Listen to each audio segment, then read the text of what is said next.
बिस्मिल्लाहिर्रहमानिर्रहीम। अस्सलाम वालेकुम दोस्तों। तो जैसे कि आपको पता है कि इस्लाम मज़हब बहुत तेज़ी से फैलता जा रहा है और माशाल्लाह बड़ी अच्छी बात है। तो इसमें आपको तो पता है कि गैर मुस्लिम भी काफ़ी ज़्यादा इसमें मुतासिर हो रहे हैं। तो इसी दौरान इंडिया के मशहूर सिंगर सोनू निगम ने भी अल्लाह ताला को एक्सेप्ट कर लिया।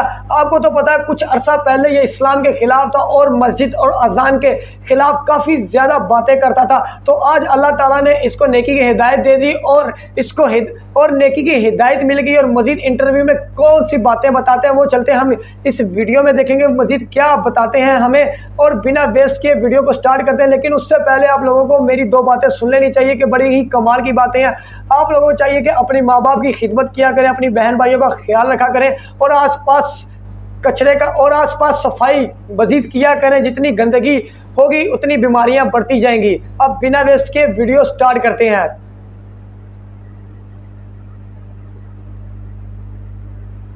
और बिना टाइम वेस्ट के वीडियो को स्टार्ट करते हैं, लेकिन आप लोगों को वीडियो पूरी देखनी है, स्किप नहीं करनी, क्योंकि वीडियो पूरी देखेंगे तो ये आपको पूरी समझ आएगी।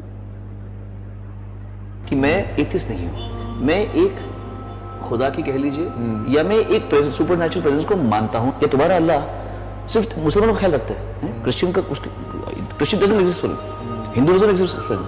अस्सलाम वालेकुम मेरे अजीज दोस्तों, आज हम आपको वो वीडियो दिखाएंगे जिसमें कि सोनू निगम ने अल्लाह को मानने का जिक्र किया है, जिसमें उन्होंने कहा कि अल्लाह को मानना चाहिए और खुदा या अल्लाह एक सिर्फ मुसलमानों का ही नहीं बल्कि हिंदुओं का भी ख्याल रखता है और दूसरों को भी तालीम दी है। बता दें ये वही सोनू निगम है जो कुछ साल पहले तक ये बोलते थे कि उनके कानों में जब अजान सुनाई देती है तो उन्हें इससे प्रॉब्लम होती है। अजान को बंद करने के ऊपर इन्होंने आवाज उठाया था और मुसलमानों के मस्जिदों और अजानों के पीछे ये पड़ा रहता था। फिर इसके साथ आखिर ऐसा क्या हादसा हुआ कि इसके अंदर इतनी सारे चेंजेस आने शुरू हो गए? क्या ऐसी बात या इसकी जिंदगी में कुछ ऐसी घटना घटी जिसके बाद शायद इसने अपने आप को बदल लिया? इसने कुछ साल पहले तक बहुत ज्यादा बकवास किया था इस्लाम को लेकर, लेकिन अब इसके अचानक से सारे तेवर बदले लगे हैं। तो चलिए पहले सोनू निगम को सुनते हैं और उसके बाद डॉक्टर जाकिर नायक जी की सारी तफसील से बात सुनेंगे कि कैसे अल्लाह हिदायत देता है। बेशक हिदायत देने वाला अल्लाह है। तो चलिए दोस्तों पहले सोनू निगम की वीडियो देखते हैं, फिर डॉक्टर जाकिर नायक जी को भी सुनेंगे। मैं अभी किसी को कह रहा था कि इंडस्ट्री में अगर कोई इंसान को मैंने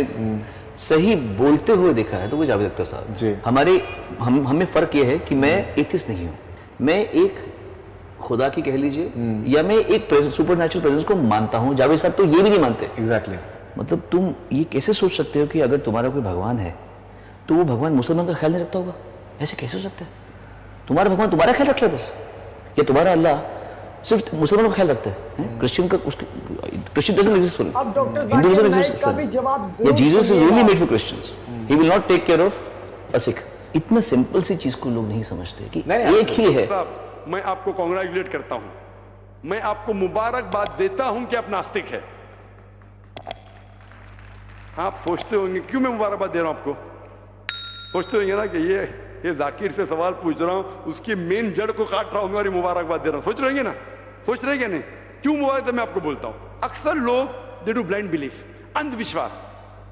वो हिंदू है क्योंकि उसके वालिद हिंदू है, वो क्रिश्चियन है, ईसाई है क्योंकि वालिद ईसाई है, और कई मुसलमान है क्योंकि उनके वालिद मुसलमान है। They are doing blind belief, वो अंधविश्वास कर रहे हैं। आप एक अल्हम्दुलिल्लाह इंटेलिजेंट शख्स है, माशाअल्लाह, साइंस पे यकीन करते। आप सोच रहे आपके वालिद शायद मानते होंगे खुदा में, होंगे क्या नहीं? मानते हैं क्या नहीं? आपके वालिदैन मानते क्या नहीं? वो एग्नोस्टिक है। एग्नोस्टिक है। और आपके परदादा? वो भी एग्नोस्टिक थे। और उनके परदादा? वो रिलीजियस थे। वो रिलीजियस, कोई भी मानते थे ना परदादा। आपके परदादा मानते थे, लेकिन आप अब ये करते आप, लेकिन जानते तो होंगे आपके दोस्त जब बात करते मजहब के बारे में, ईश्वर के बारे में, उनका इल्म तो आपको होगा कि नहीं कि मेरे हिंदू दोस्त किस भगवान में मानते? इल्म तो है। आप सोचते ऐसा भगवान जो खुद कुछ काम नहीं कर सकता, दूसरे भगवान की मदद लेता है? आप सोचते होंगे ना? और ये कैसा भगवान है? एक भगवान दूसरे भगवान की मदद ले रहा है तीसरे भगवान को हराने के लिए। तो आपका दिमाग सोच रहा है कैसा भगवान है, ये भगवान में मानने का फायदा क्या है? तो मैं आपको कांग्रेचुलेट करता हूं, मुबारकबाद देता हूं, क्योंकि आपने हमारे इस्लाम का, हमारे ईमान का, हमारे शहादा का पहला हिस्सा कहा, ला इलाहा, देयर इज नो गॉड, कोई भगवान नहीं। आप समझे ना? आपने हमारे शहादा, हमारे ईमान, हमारे इस्लाम के बुनियाद का पहला हिस्सा कहा, जो अहम जुमले का पहला हिस्सा कहा, देयर इज नो गॉड, ला इलाहा, आप कोई भी खुदा में नहीं मानते, इसीलिए मैं आपको मुबारकबाद दे रहा हूं। वो बाकी जो गैर मुसलमान हैं, जो हिंदू है, क्रिश्चियन है, मुझे पहला उनसे बहस करने पड़ेगा कि आप जिस खुदा में मानते हैं वो गलत खुदा है, फिर साबित करने पड़ेगा इल्लल्लाह, बट अल्लाह जो मैं इंशाअल्लाह करूंगा। डबल काम, आपके लिए आधा काम मेरा हो चुका है, आप समझ रहे ना, इसीलिए आप के साथ मेरा आधा काम हो चुका है, वो क्रिश्चियन को पहले साबित करने पड़ेगा, अरे भाई साहब ईसा अलैहिस्सलाम खुदा नहीं है, मेरा वक्त जाएगा। हिंदू को बोलने पड़ेगा, भाई आप जिस भगवान में मानते, ईश्वर में मानते, मूर्ति में मानते, गलत है। आप तो पहला पार्ट कह चुके हैं हमारा, मानते हैं, दूसरा पार्ट बट अल्लाह, इंशाअल्लाह मैं आपको साबित करूंगा। मैं आपसे सवाल पूछना चाहता हूं, आप माशाअल्लाह साइंस में मानते हैं, मैं भी साइंस में मानता हूं, आप साइंस पे यकीन करते हैं, अल्हम्दुलिल्लाह, मैं भी लिमिटेड जहां तक के सही है मानता हूं। मैं आपसे सवाल पूछना चाहता हूं कि अगर एक चीज अगर आपके सामने लेके आऊंगा मैं, जो कोई भी इंसान ने कभी भी नहीं देखा, पहली बार कोई इंसान देख रहा है, और मैं आपसे पूछूंगा कि इसका मैकेनिज्म, सबसे पहला शख्स कौन बोलेगा? ये चीज may be computer, may be something out of the world, something absolutely different, पहले बार जिंदगी में कोई इंसान देख रहा है। मैं आपसे पूछूंगा इसका मैकेनिज्म सबसे पहले कौन सा शख्स कहेंगे? आपका क्या जवाब है?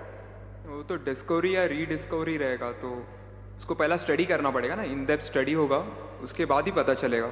ये सबसे पहले बार, स्टडी तो बाद में हुई।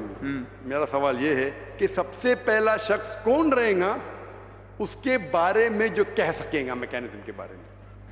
जो डिस्कवरर है, वो जो डिस्कवर करेगा वो चीज को।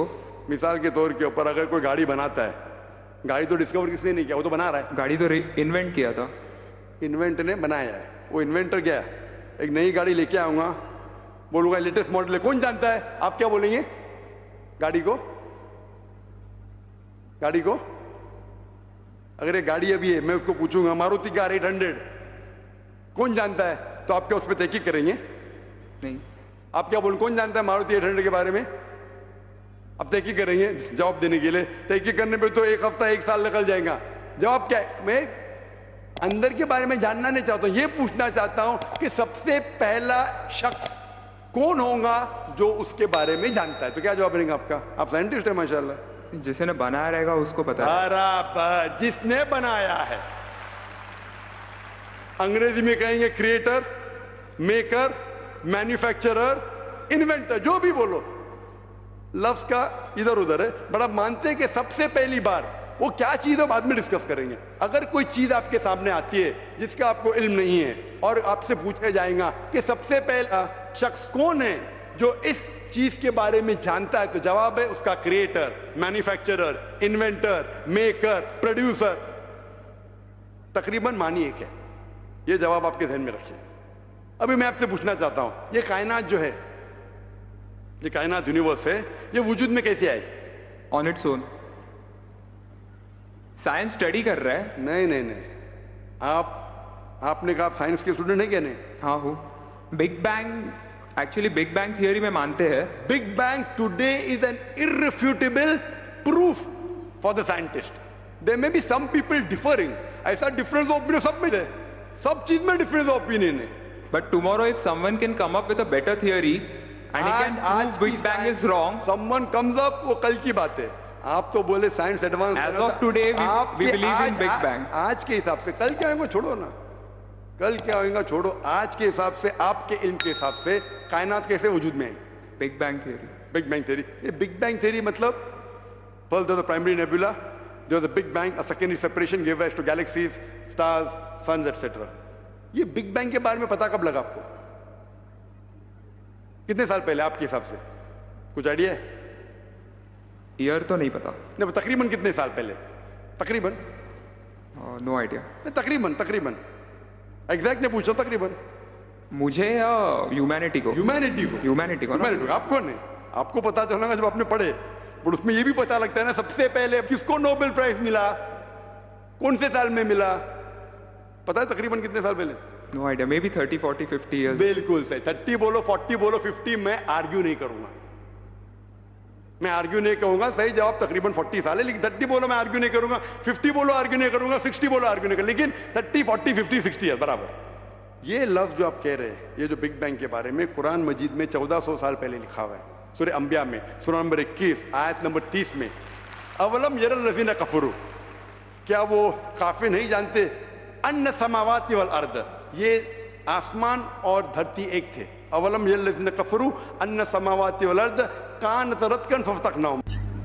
तो जैसा कि आपने सोनू निगम की भी बात सुनी और डॉक्टर जाकिर नाइक साहब की भी बात सुनी, आपको मुझे उम्मीद होगी कि वीडियो बड़ी ही कमाल की और अच्छी लगी होगी। अगर आपको वीडियो अच्छी लगी होगी तो हमारे चैनल को लाइक करें, सब्सक्राइब करें और बेल आइकन को ज़रूर दबाएं। अगर कोई सवाल है तो कमेंट बॉक्स में ज़रूर कहना।